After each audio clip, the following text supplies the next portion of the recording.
부르심에 나가라 이런 계속 시리즈 설교를 하면서 오늘 설교의 주제는 내게 주신 사명. 따라해보세요. 내게 주신 사명.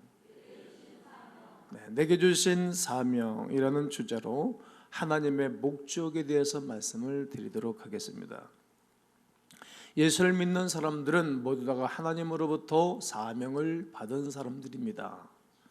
우리의 사명은 다름 아닌 복음에 참여하는 것입니다. 아멘. 복음에 참여하는 것이 사명이에요.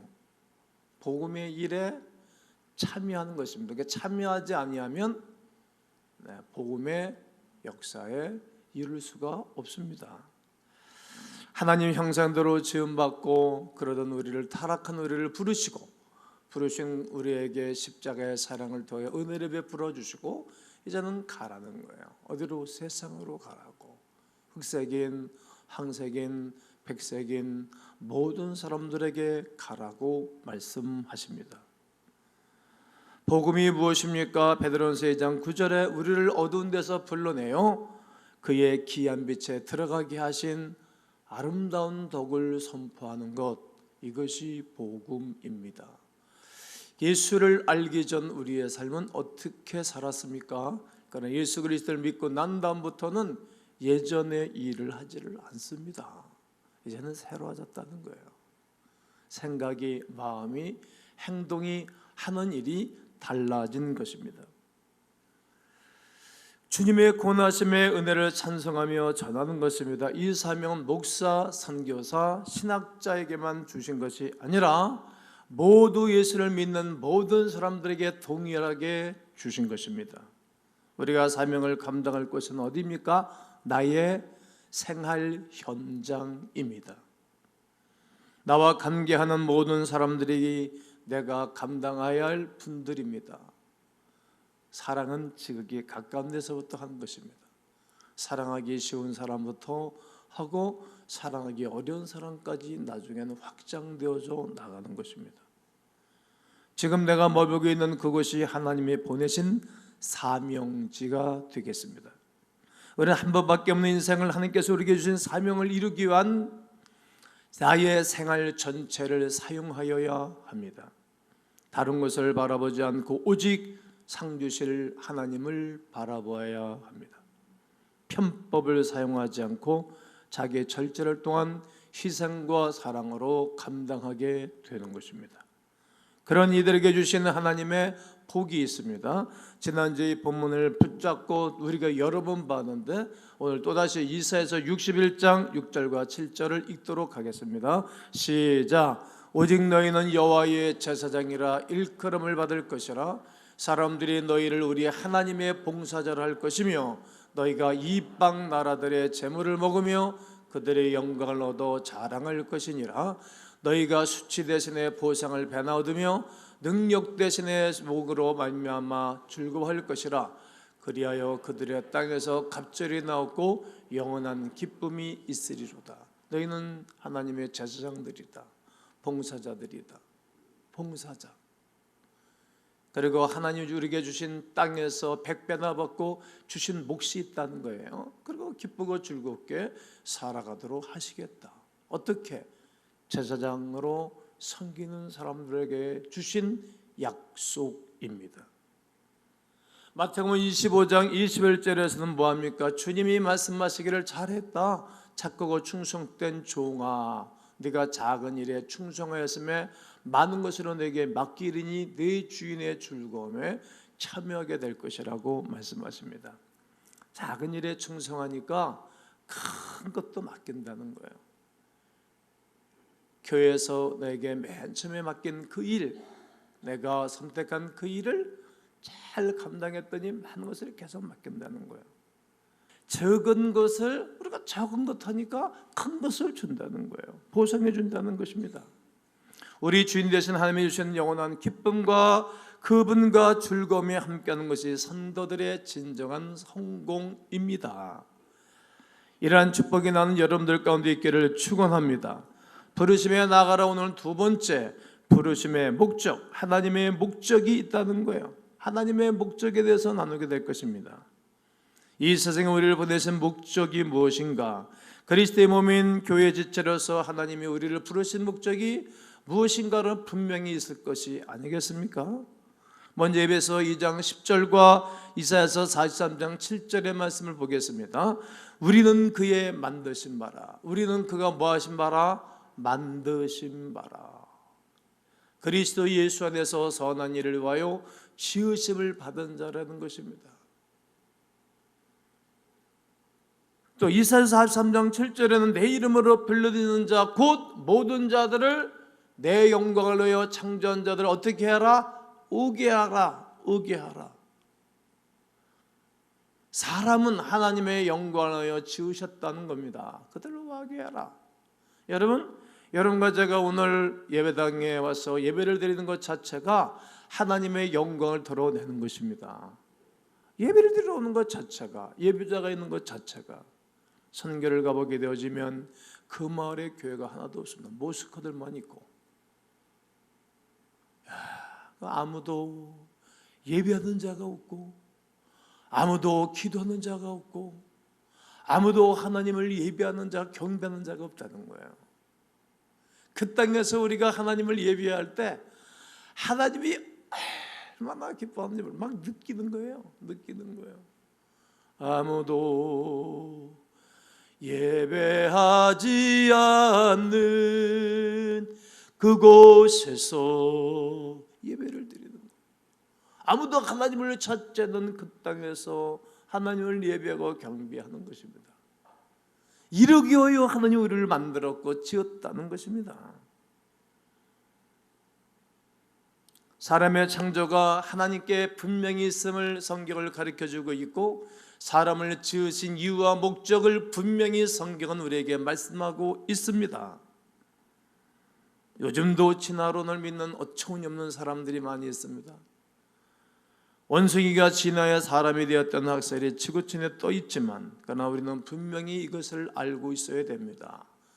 그것이 맞는 학설이라면 지금도 원숭이가 사람으로 변해가는 중간 어떤 진화된 형차가 있어야 되는데 없지 않습니까? 그렇습니다. 사람만이 하나님을 창조자로 경배하고 예배하도록 지으신 것입니다. 생명이 된 것을 성령이 말씀하고 있습니다. 창세기 2장 7절에 여호와 하나님의 땅에 흙으로 사람을 지으시고 생기를 그 코에 불어넣었는데 사람이 생명이 됐다라고 말합니다. 고린도전서 15장 45절에서도 기록된 바 첫사람 아담은 생명이 되었다. 에덴 동산의 첫사람 아담은 생명이 되었습니다. 마지막 아담 예수 그리스도는 살려주는 영이 되었다는 것입니다. 우리가 하나님의 창조물이라면 쓸모없도록 만들지는 않았을 것입니다. 교회 모든 장비들과 모든 것들이 쓸모있게 받는 것 아닙니까? 저 옆에 있는 병비도 다 타공을 했습니다. 구멍을 뚫었습니다. 이유는 소리 파우링을 잡기 위해서, 맑은 소리가 전달되기 위해서. 모양도 준 것이지만 목적이 있는 것입니다. 이처럼 하나님이 우리를 목적 있게 지으신 것입니다. 그것은 하나님의 영광입니다. 여러분과 제가 존재하는 것 자체가 하나님의 영광입니다. 곧 우리에게 맡기신 임무 사명을 이루는 것입니다. 이것을 위하여 하나님은 사람을 아주 적합하게, 적절하게 만들어 주신 것입니다. 곧 우리에게 맡기신 임무 사명을 이루는 것입니다. 이것을 위하여 하나님은 여러분과 저를 적합하게 창조하신 하나님 앞에 감사하기를 원합니다.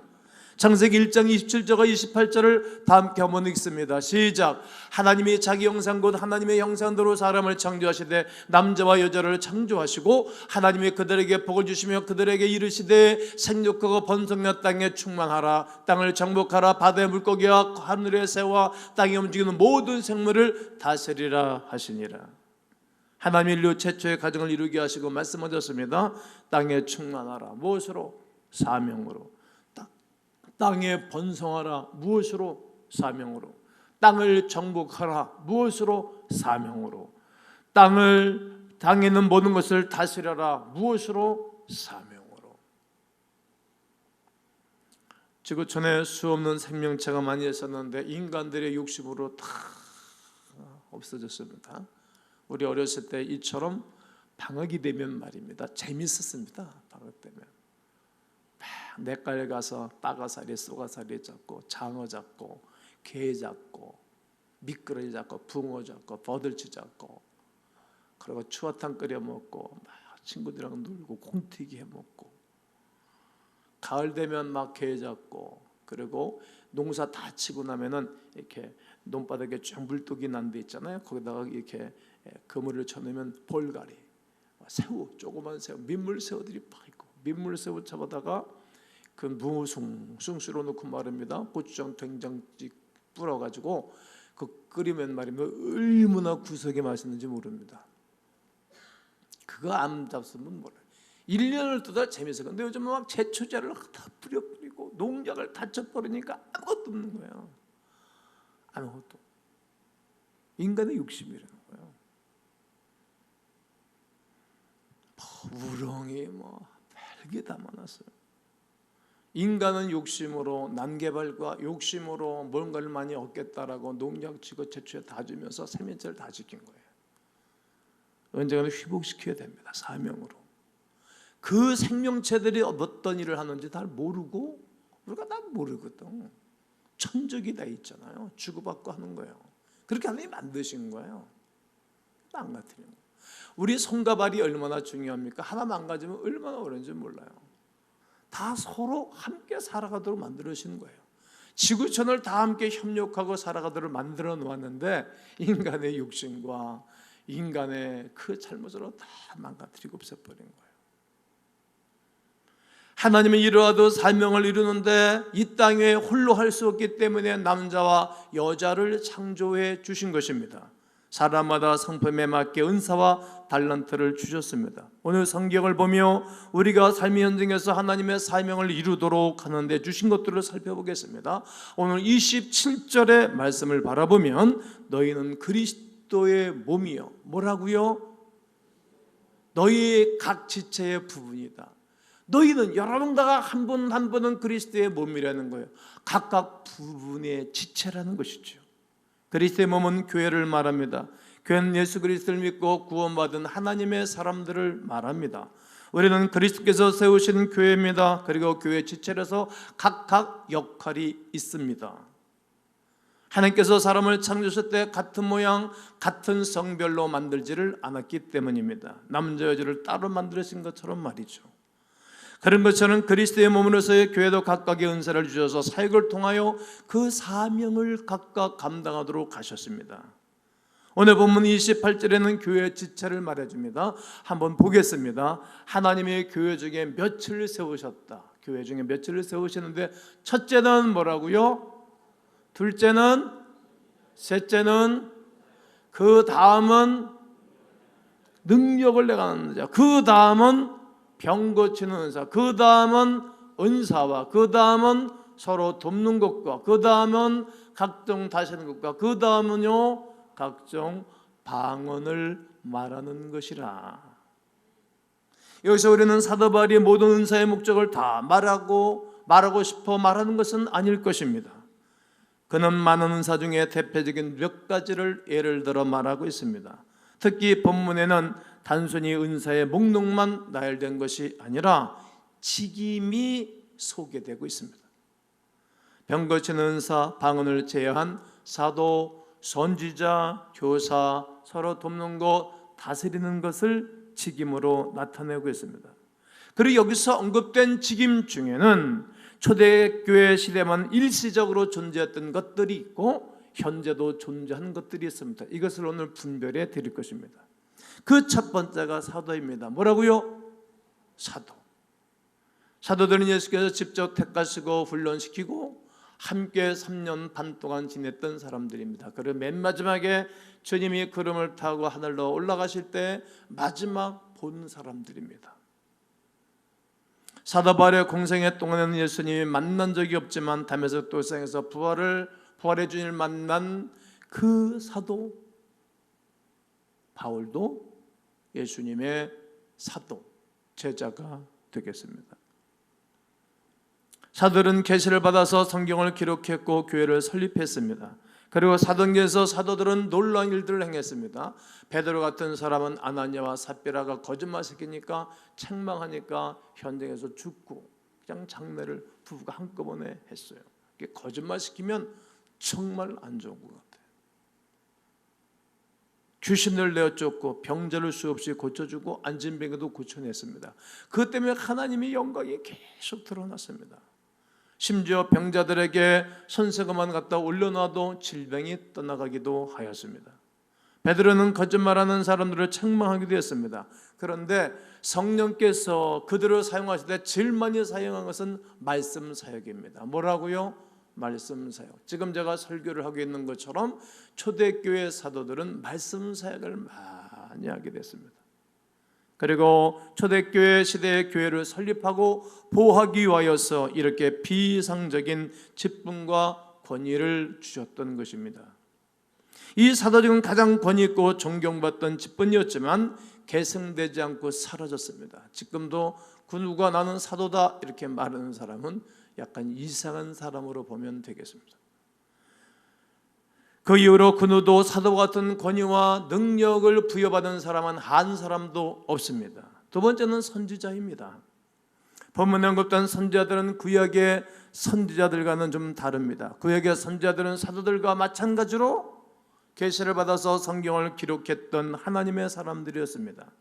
교회는 사도들과 선지자의 터 위에 세워졌다 이렇게 말할 때 선지자들은 구약의 선지자들을 말합니다. 신약시대에는 사도들만이 계시를 받아 성경을 기록했기 때문입니다. 그러면 신약의 선지자들은 어떤 사람들이요 무슨 일을 했을까요? 사도행전에서 선지자들이 한 말씀을 찾아볼 것입니다. 사도행전 11장 27절과 28절, 사도행전 21장 10절과 11절을 보게 되어지면 신약시대의 선지자에 대해서 말하고 있습니다. 이 성경 구절들을 통해서 우리는 초대교회 선지자들에 대해서 알 수가 있습니다. 이들은 앞으로 다가올 미래에 대해서 예언을 했습니다. 아가보라고 하는 선지자는 큰 흉년이 될 것이라고 얘기를 했어요. 그러니까 그 말을 들은 사람들은 준비를 했겠죠. 앞으로 이 땅에 대환란이 올 것을 제가 가끔 말하지 않습니까? 그러니까 우리가 준비하는 거예요. 언제 예수님이 다시 오시는지 몰라요. 잠자다가 오면 다행이겠지. 그러나 더 다행인 것은 새벽 예배하다가 새벽 기도하다가 주님 오시면 더 좋으실 거예요. 약간 얼굴은 부시하겠지만 혹 믿음의 사람이 술잔을 기울이고 혀꼽으라는 소리다가 예수님 오시면 어떡하겠어요? 그래 항상 견신하고 깨어있으라고 베드로 사도를 통해서 말하는 거예요. 그리고 바울이 예루살렘에 올라가면 환란이 시작한다. 너희는 고발을 당하고 붙잡힌 바도 오기가 갇힐 거다. 이런 예언을 했어요. 그러니까 삶을 경건하게 온전하게 할 수 있었겠죠. 이들은 또 성도들을 돌보아 신앙을 굳게 하는 사람들이었습니다. 나를 만나면 사람들이 신앙이 좋아지고 있다. 그게 제대로 된 사람이에요. 목사가 교인들의 신앙을 거룩하게 성숙하게 강화를 시키지 못하는 목사는 그 목회를 잘못하는 거죠. 그러나 목사를 만나면 목사의 설교를 듣고 성도들이 그래 이렇게 살면 안 되겠구나, 그리고 신앙을 강화하는 그런 메시지가 증거되어서 성도들이 변하면 목회를 잘하는 거겠죠. 그러나 신학의 선지자들 역시 하나님께서 초대교회를 위하여 그가 비상적으로 그때만 세우신 직분이었습니다. 이 직분 역시 일시적으로 중단되었습니다. 세 번째는 교사입니다. 13장 1절에 보면 안디옥 교회에 선지자들과 교사들이 있었다. 안디옥 교회에 선지자들과 교사들이 있었어요. 사도행전에 나타나게 있는 교회 중에 안디옥 교회가 제일 모범적인 교회예요. 정말 놀라운 교회예요. 근데 거기는 바나바, 니게르, 시몬, 그네 사람, 루기오, 분봉, 헤롯의 젖동생 마나엔, 그리고 사울, 이렇게 5-6명의 식구들이 안디옥 교회 핵심 멤버들이었어요. 더 많이 있었겠죠. 이들이 다 선지자이면서 교사였는지 아니면 교사이면서 선지자였는지 다 알 수는 없지만 아마도 이들은 두 가지를 다 감당했을 거예요. 잘 가르쳤던 사람들이었어요. 잘 가르쳐야 되는 거예요. 사도 바울도 디모데 후서 1장 11절에서 자신을 반포자와 사도다 이렇게 말했어요. 따라해 보세요. 반포자다, 사도다. 반포자와 사도와 교사. 자기는 세 가지를 다 했어요. 자기는 사도이기도 하고 교사이기도 하다, 반포자이기도 하다. 바울이 직접 한 얘기죠. 그러면 이 교세의 직분은 사도와 선지자와 교사 모두를 지칭만 말로 사용되기도 했던 것입니다. 그러나 사도나 선지자나 구분된 직분으로서는 교사는 성도들의 영적 성장을 위해서 기본 교리와 복음의 진수를 잘 가리키는 자였습니다. 가르치는 사역은 교회에서 매우 존중을 받는 사역자입니다. 그래서 야고보는 가르치는 사역을 너무 고귀하게 생각할 때 내 사랑하는 형제들아 너희는 우리가 더 큰 심판을 받을 줄을 알고 선생이 되지 말아라. 왜? 잘못 가르치면 다 문구렁터에 빠져버리니까 소경이 읽는 것 같기 때문에 선생 되지 말라는 거예요. 이 말은 다 교사하지 말아라, 다 복음을 증거하는 사람 되지 마라 이 말이 아니라 조심해라는 거예요. 조심.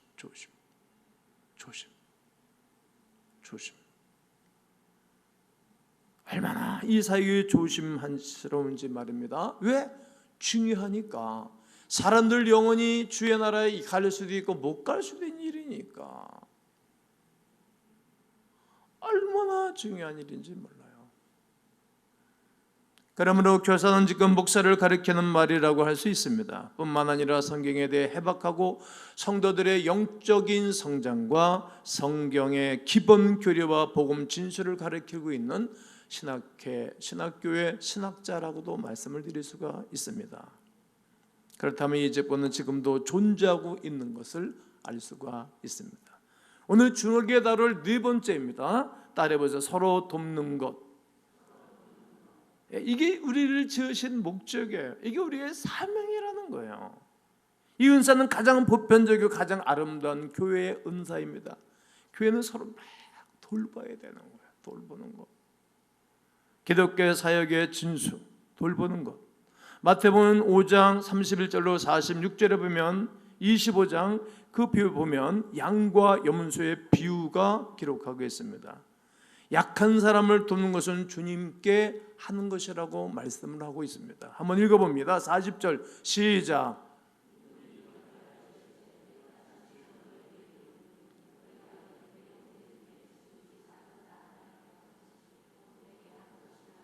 네, 주님이 말하는 거야. 여기 있는 내 형제 중에 지극히 작은 자에게 한 것이 곧 내게 한 것이다. 예, 돕는 것에는 우리가 여러 가지 돕잖아요. 주님이 하신 말씀 중에 야, 내가 옥에 갇혔을 때 너희가 나를 돌봐줬구나. 헐벗을 때 입혀줬고 목마를 때 마시게 해줬구나. 그러니까 제자 중에 언제 주님이 옥에 갇히셨습니까? 야, 여기 있는 네 소자 중에 어린 자에게 한 것이 곧 내게 한 것이고 어린 자를 돌본 것이 곧 내게 한 것이다. 그러므로 우리는 다른 사람을 계속 돕는 거예요. 지난번에는 우리 충청도의 봉담에 있는 어느 교회를 필요한 것이 무엇입니까? 그게 다 돌봐줬죠. 네. 금년도에는 지난주에는 충청도였으니까 올해는 전라도,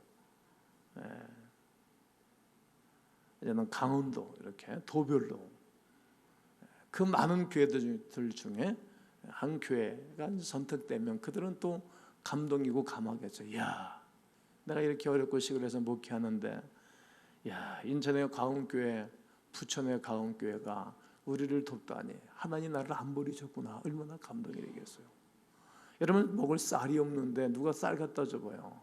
야, 나를 사랑하는구나 느껴지죠. 제가 목회하면서 배고플 때도 있었고 며칠 동안 밥도 굶은 적이 있어요. 치사하게 어디가 빌리고 싶지도 않고 누구를 통해서 먹을 게 왔어요. 얼마나 감동입니까? 돕는 거예요. 금주 화요일 날 그랬는데 비가 온다 그래서 목요일 날 간다 그러는 거만요. 가서 돌보고 필요한 것을 가서 살펴보고 하라. 그걸 도와주는 거예요. 주방 봉사, 청소, 안내, 꽃꽂이, 차량 운전 이런 많은 일들이 포함되는 것입니다. 특히 가난한 자와 병든 자를 물신양면으로 도와주는 것, 우리 개인적으로도 할 일이고 교회가 할 일입니다. 교회에서 이런 일을 감당하는 일들을 주로 집사들이 했습니다. 오늘 교회에서 모든 성도들이 서로 돕는 일을 감당하고 있으며 특히 집사님들이 이 일을 위하여 부름을 받은 것입니다. 우리 교회는 서로 돕기를 힘쓰며 즐겁게 잘 감당하는 주의 일꾼들이 더욱 많아지기를 주의 이름으로 권면합니다. 다스리는 것입니다. 다스린다면 배의 길잡이, 키잡이를 의미합니다. 배의 키잡이는 배의 항로와 날씨의 변화뿐만 아니라 배를 안전하게 조종하는 사람입니다. 이를 위하여 키잡이는 배에서 일하는 사람들을 효과적으로 조화를 시키고 이끌어가야 됩니다. 특별히 당회원들이, 그리고 위원장들이, 각 부서장들이 말이지요. 교회는 교회 전체를 조화시키며 이끌어가는 사람들이 필요합니다. 이 일을 맡은 사람들은 교회 지도자로서 비전과 예리한 결정력과 조화를 이룰 줄을 알아야 됩니다. 일을 맡게 되면 일은 잘해. 그런데 혼자 해. 막 주변 사람들 불편하게 해요. 그 좋은 지도자가 아닙니다. 힘들어. 차라리 안 하는 게 나아. 대개 교회는 교회 당회를 세워서 일을 하지 않습니까? 당회원들, 담임 목사와 같은 말, 같은 마음, 같은 뜻으로 하나님이 좋아하는 일을 하면 그냥 하는 거예요. 교회는 지도자를 선출할 때 그래서 아주 명심해야 되는 것입니다. 성경은 교회 지도자가 갖춰야 할 조건이 특히 두 가지입니다. 성령과 믿음이 충만해야 됩니다. 아멘. 성령은 하나님의 영이고 그리고 믿음이 있어야 되는 거예요. 지금은 안 보여. 그러나 잘 될 것을 보는 거예요. 노아는 아직까지 아무것도 없지만 미리의 앞날을 경고하심을 받아 하나님의 말씀하신 그대로 120년 동안 변함없이 외치고 당신의 길, 하나님의 길을 갔다는 것입니다. 그래서 노아가 귀중한 것이지, 믿음이 없으면 그 일을 할 수 있었겠어요? 그의 아내가 믿음이 있는 사람이고 그 세 아들들이 믿음이 있는 사람들이었어요. 잘 도왔죠. 한 가족이 똘똘 뭉쳤던 것입니다. 교회는 리더와 함께 똘똘 뭉쳐야 됩니다. 교회의 비전과 성숙 미래는 교회 중직들에게 당해에 달려 있습니다. 교회를 이끌어가는 지도자들이 성령 충만하지 못하고 비전을 갖지 못하고 성숙한 신앙도 갖지 못하고 충성된 열심이 없다면 어떻게 교회가 올바로 가겠습니까? 누가 또 병신도들이 그를 따르겠습니까? 그러나 성령과 믿음이 충만한 지도자들이 세워지면 그 교회는 심적에 전진하며 부흥하며 이 땅 위에 하나님의 거룩한 뜻이 하늘에서 이루어진 것처럼 이 땅에 하나님의 나라를 세우게 될 줄로 믿습니다. 그러므로 성도님들은 지금부터 훌륭한 당회가 세워지도록 위해서 기도하시고 교회가 하나님의 거룩한 일꾼들이 세워지도록 충만한 여러분들 되기를 주의 이름으로 권면합니다. 마지막으로 더욱더 큰 은사를 사모하라고 말씀하고 있습니다. 고린도 교회 성도는 은사에 대해서 매우 잘못된 태도를 가지고 있었지요. 그들은 자기들이 받은 은사를 자랑했습니다. 은사 받지 못한 사람들은 무시하고 멸시했던 것이 이 고린도 교회인들의 모습이었습니다. 한편 은사를 받지 못한 성도는 기가 죽었습니다. 자신이 은사를 받지 못한 것에 대해서 원망스러워하기도 하고 불평이 생겼지요. 은사에 대해서 긍정적인 태도가 고린도 교인들의 모습이기도 하였습니다. 그래서 바울이 그게 중요한 것이 아니라 더 큰 은사를 사모해라. 병 고치는 것도 중요하고 방언을 말하는 것도 중요하고 능력해야 하는 것도 중요한데 그보다 더 중요한 것은 사랑이다. 그리스도 예수께서 우리를 사랑하신 것처럼 너희가 다른 사람을 사랑하는 것이라는 것입니다. 모든 것들은 사랑으로 행해야 된다라고 바울은 가르치는 것입니다. 여러분 아멘 준비해 보세요. 봉사도 사랑으로, 전도도 사랑으로, 치유 사역도 사랑으로, 모든 사역은 사랑으로 행하기를 주의 이름으로 권면합니다. 사랑 없는 은사는 쏘란하고 문제만 일으킬 뿐이에요. 의미 없는 소리 깽가리와 같다는 것입니다. 그래서 바울은 사랑이 없으면 아무것도 아니다. 사랑하면 사람들이 힘들지가 않아요. 원망이 없어서 행복하다는 것이죠. 하나님께서는 이렇듯 우리에게 목적을 이루시기 위하여 다양한 은사를 주신 것입니다. 세상에 많은 성들이 각자의 다양성으로 삶의 현장에서 주신 하나님의 거룩한 창조의 목적에 따라 난 여러분과 제가 사랑으로 이 한 주간도 살고 교회 생활의 승리와 은혜가 있기를 주의 이름으로 축원합니다.